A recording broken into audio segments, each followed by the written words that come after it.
desplazado acá a la ciudad. Tenemos en línea al diputado nacional del Frente de Todos, Daniel Goyán, para hablar de algunos de los temas de actualidad desde el renuncio de Alberto en adelante. A ver qué opina Daniel. Hola Daniel, ¿cómo va? ¿Qué tal? ¿Cómo les va? Bien, Buenos días. un gusto poder hablar con usted y que nos atienda. Igualmente. Bueno, usted estuvo en el acto que hubo el sábado en Ferro, donde nuevamente se habló del operativo Clamor para ver qué es lo que va a pasar con Cristina. Cristina que va a tener un acto en La Plata el próximo jueves 27 de abril. ¿Qué opinión tiene de lo que tendría que pasar, Daniel, en el futuro del Frente de Todos? Porque falta poco para elegir candidatos. Bueno, acorde a lo que expresaba nuestro gobernador Kicillof, ¿no? A partir de que Alberto Fernández, el presidente de la República, toma la decisión de no participar de las internas, se abre una instancia que es favorable a poder reordenar, empezar un proceso de reordenamiento de nuestro frente político. ¿Qué es el reordenamiento? Evidentemente necesitamos reconstruir o que entren a jugar determinados liderazgos que en un movimiento tan diverso, tan heterogéneo como es el Movimiento Nacional y Popular, con base en el peronismo, ponga un poco las reglas de juego de cómo vamos a transitar esta etapa, y esa regla de juego incluye, además de ir viendo quiénes van a ser los candidatos, que hay que definirlo en los próximos 60 días, también definir cuál es el proyecto político, la propuesta política de este espacio, ¿no es cierto? Es decir, por qué nosotros, a partir del año 2019, en donde retomamos rápidamente el gobierno después del desastre macrista y el desastre de Vidal en la provincia de Buenos Aires, llegamos con una consigna de que volvíamos mejores, y la verdad que si bien existieron desastres inesperados como la pandemia, la actual sequía, la guerra con Ucrania y otros problemas que hubo que no dependen de la decisión política, sino que son exógenos, si bien sucedió eso, lo concreto y lo real es que el país crece económicamente, que es un dato bueno, el desempleo baja, que es un dato bueno, pero básicamente ese crecimiento económico no se ve traducido en una mejor redistribución o distribución del ingreso, de la renta, de lo que produce el país. Pues entonces Sí, estamos aparte, en el diputado, la sentido, inflación, ¿no? es que esa es la herramienta que usan los grupos de poder para acaparar recursos, ganancias extraordinarias a expensas de los bolsillos de las mayorías populares. Fíjense, cuando uno analiza lo que normalmente se dice que por qué se produce la inflación, entonces algunos dicen que es por la emisión monetaria.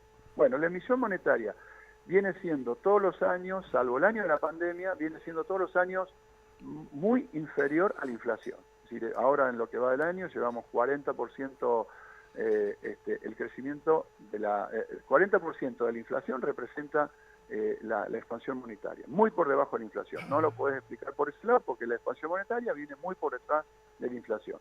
Vayamos otro de lo que dicen, bueno, los salarios vienen corriendo detrás de la inflación, no Totalmente. pueden ser la causa de la inflación.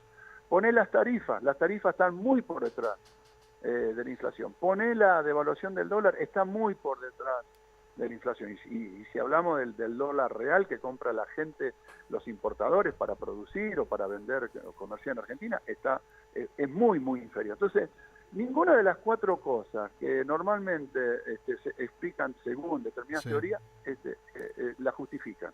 Evidentemente hay una escasez de dólares, que es un problema estructural de Argentina, que nuestro presidente lo plantea permanentemente, que genera expectativas que hacen que aquellos grupos de poder que se juntan, son 5 cadenas que manejan los precios de los alimentos, pocas cadenas que manejan los precios de los medicamentos, etcétera, etcétera, te fijan los precios y se acaparan cada vez que hay un aumento salarial, hay más plata en el bolsillo, ellos van por una renta extraordinaria y generan inflación contra todos los intereses de la mayoría popular. Ese es el proceso de lo que está pasando ahora. Ahora eso se puede revertir con un gobierno que tenga mucha más fortaleza política y decisión de tomar algunas medidas, como por ejemplo fue la renegociación con el Fondo Monetario, Ahora, ¿no? Goyán, ¿cómo le va? Buen día, César ¿Qué Morieli. tal? Buen día. Yo coincido en el diagnóstico que usted hace respecto a lo económico, con situaciones técnicas y con situaciones especulativas y políticas de ciertos sectores. Estamos de acuerdo. Ahora, ¿Qué pasó que el gobierno no tuvo la espalda política para poder sentarse en una mesa a dialogar con esos actores y evitar que esto pase? ¿Y por qué pasaría en un eventual nuevo gobierno? Yo te voy a dar mi visión, que es la que vengo sosteniendo desde hace muchísimos años. Cristina Kirchner nos dice reiteradamente, y creo que muy acertadamente, que cuando uno llega al Estado, al gobernar el Estado, a través de las elecciones, tiene de porcentaje de poder real, por decir un número obviamente relativo, el pero no famoso tiene ni el 20 o 25% del 25%, poder tiene, sí. ¿no? Del poder real. Sí. ¿Cómo llenamos desde el espacio de un movimiento nacional y popular esa diferencia para más o menos equiparar el poder real que hay del otro lado? Poder económico, mediático, ahora judicial, a través del lawfare. ¿Cómo se llega?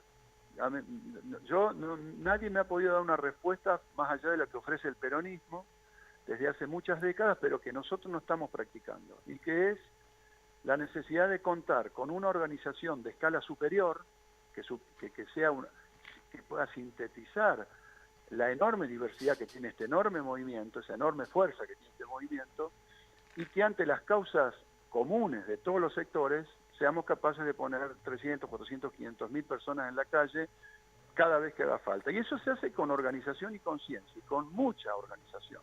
Eso es peronismo básico, ¿eh? Yo no estoy inventando nada. Sí. Lo que digo es que hemos renunciado a eso y me parece que lo que hacemos es definir básicamente todo por ese poder al que podemos acceder a través del gobierno y nada más.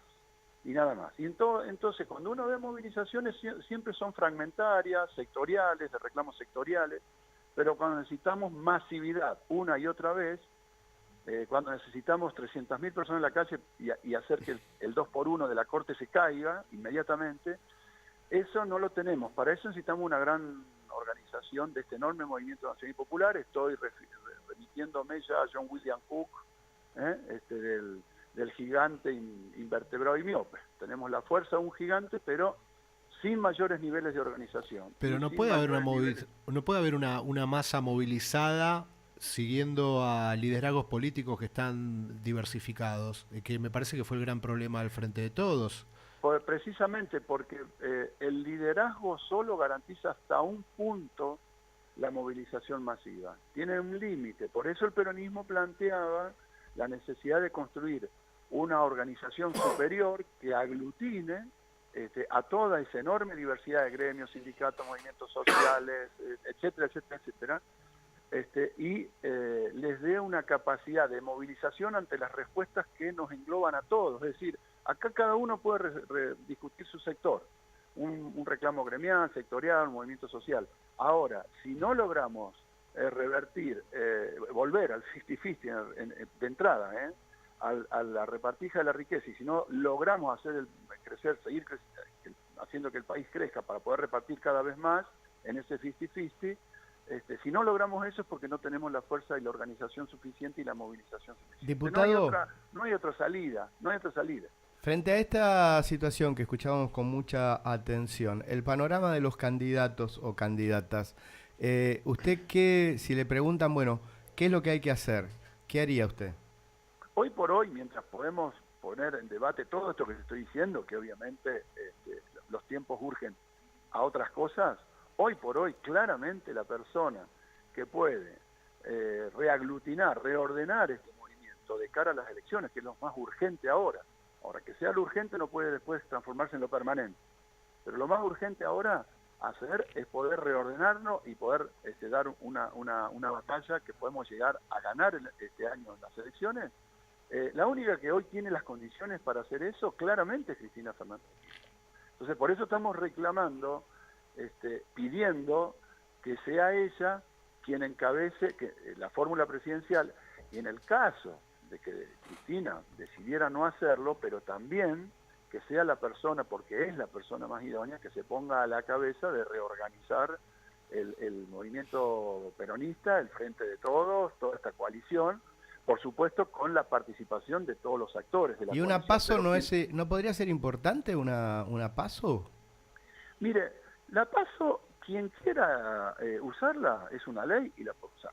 tiene ningún problema. Es decir, Claro. hoy poner la cuestión de que si vamos a tener paso, no, la paso está. El que quiera usar una paso, la puede usar tranquilamente. Eso de decir que hay gente que no quiere o gente que quiera. No es que hay gente que no quiere. Lo que nosotros decimos, y ahí me embloco, Sí. es que lo que necesitaríamos es una figura contundente y muy fuerte de consenso de todo este frente de todos, mayoritariamente de consenso, y que todos la apoyemos para no desgastarnos en una elección interna que a veces pasan dos cosas, suele ser muy cruenta y otras veces suele pasar que el que gana el que gana y conduce, pero no se cumple el apotegma, ¿no? El que gana conduce y los demás acompañan. Sí. Eso lo hemos visto reiteradamente en los últimos tiempos y tenemos experiencias concretas en nuestra provincia, en algunos lugares en donde se sucedió que el que ganó después no tuvo el acompañamiento, sino todo lo contrario muchas veces. Entonces, eso decimos algunos. Ahora, si aún con todo esto que pensamos, hay compañeros que se quieren presentar, la ley los ampara, se pueden presentar. Bien. Eso va a ser Bien. así. Objetivamente va a ser así. La última. Estamos hablando con quien fuera el ministro de Salud en el peor momento de la pandemia, en el 2020, luego recién electo diputado en noviembre del 2021 para asumir su banca. ¿Qué evaluación hace hoy día del estado de la provincia de Buenos Aires en relación a la situación del COVID? Indirectamente voy a tener que preguntar por el dengue, porque pareciera que esto Sí. claramente es el problema del momento.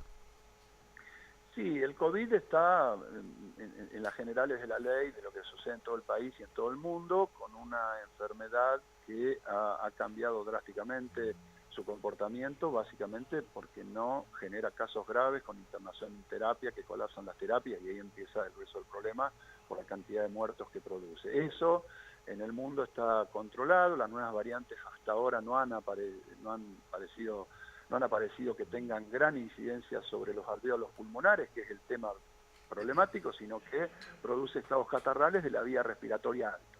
Sí. Como cualquier otro de los coronavirus que están dando vuelta, o los influenza, la gripe, etcétera, etcétera. Así que por ahora estamos en una situación allí, esperemos que no tener ninguna mala noticia en este sentido por alguna mutación nueva. Aparecen algunas mutaciones que son seguidas por los organismos internacionales de salud. Hasta ahora no han cambiado el statu quo que venimos viendo en los últimos año y medio, 2 años. Y respecto al dengue, lo hemos dicho una y otra vez, el dengue es una enfermedad que tiene que ver con el cambio climático. Cuando yo estudiaba medicina hace muchos años, bastantes ya lamentablemente, era una materia de esas que se ven de enfermedades que hay tropicales que hay en otros países. Se la veía muy al pasar, nadie en un examen preguntaba sobre esta enfermedad porque no había, miren, incluso la zona sur de Brasil y Paraguay hacia abajo no había. Obviamente el cambio climático hace que hoy tengamos el mosquito, que es el transmisor, hasta en las zonas de Chubut, porque la temperatura ha bajado muchísimo, fíjense la altura del año que estamos, sí, y la temperatura que estamos teniendo. Ayer leía algo más sobre el mosquito, que se adapta a menos temperatura siendo más chiquito. Sí, como que bajó su siempre cantidad, su tamaño. Cambia su morfología el mosquito para claro, y se adaptarse a la adapta para temperatura, joderte también en temperaturas en la medianas y biología, bajas. en la biología siempre también hay que tener en cuenta los procesos de adaptación. Claro. Hay un proceso de adaptación y un proceso de cambio climático que favorece todavía más ese proceso de adaptación. Entonces, el vector está en todos lados y lo que estamos observando que cada 3, 4 años tenemos un pico de casos, después baja, pero cada pico de casos de esos cada 3, 4 años es mayor al anterior. Entonces, es una enfermedad que se está instalando, tenemos una cuestión promisoria, que es la aparición de algunas vacunas, una japonesa, que estarían potencialmente dando muy buenos resultados, y ahí entonces el problema ya tendría otra resolución, pero mientras tanto tenemos que seguir trabajando sobre los lugares donde se cría el mosquito, que por ahora no tiene, digo por ahora siempre, sí, una adaptación a criarse fuera de los lugares modificados por el hombre o en algún tipo de hojas de los árboles, pero básicamente en esos recipientes donde se junta agua y que son generados por el ser humano, no son generados por la naturaleza. Daniel, la Entonces, última. esa es la ventaja que tenemos para poder combatirlo, porque bueno, se pueden sacar, y es un trabajo de todo el año, no es un Claro. trabajo solo del verano. Sí, el famoso descarracheo. Qué palabra Eh, difícil. Sí, descacharrado. Descacharrado y siempre me sale Sí, mal. bueno. Descacharrado. Sí. Algunos le dicen descacharrero, otros descacharrado, bueno, no importa, sacar todas las porquerías que juntan agua. Claro. Sí, tal cual. Kichilov, ¿candidato a gobernador para la reelección o posible candidato a presidente? ¿Qué opinión? No, Axel lo venimos diciendo hace ya 2 años y medio, Sí. particularmente yo. Axel, transformar la provincia de Buenos Aires no se hace en 4 años. Es No. impresionante lo que está haciendo la gestión Kicillof. Y miren que yo no soy chupamedia de nadie, siempre banco políticas más que personas. La verdad que el trabajo de Axel y el equipo de Axel es impresionante en la provincia de Buenos Aires, reconocido por propios extraños, por propios en público y en privado, por extraños en privado, porque más de un intendente radical cuando uno habla en la provincia te dice la verdad que jamás tuvimos a nivel de asistencia, no solamente obra, asistencia, dice, antes teníamos que ir a pedir a La Plata, ahora nos vienen a ofrecer, antes teníamos que llamar por teléfono, ahora nos llaman por teléfono, o en público no lo van a decir, obviamente, pero es la realidad de una provincia que devastada, pandemia y todo lo demás, que le da doble mérito. Necesita 4 años más para terminar algunas tipos de reformas que ya son estructurales para la provincia de Buenos Aires, obviamente deseable que sea acompañado por un gobierno nacional, porque si no va a ser difícil, pero claramente la vocación, me parece, de Axel es completar eso y dejar una provincia bien diferente a la que encontró hace 3 años y pico atrás. Diputado, ha sido muy amable. Gracias por esta entrevista. No, por favor, gracias a ustedes. Hasta luego. Daniel Goyán, diputado nacional del Frente de Todos, primero planteando como kirchnerista que quiere que Cristina sea candidata, y en ese caso, si no, más que nada se expresó por la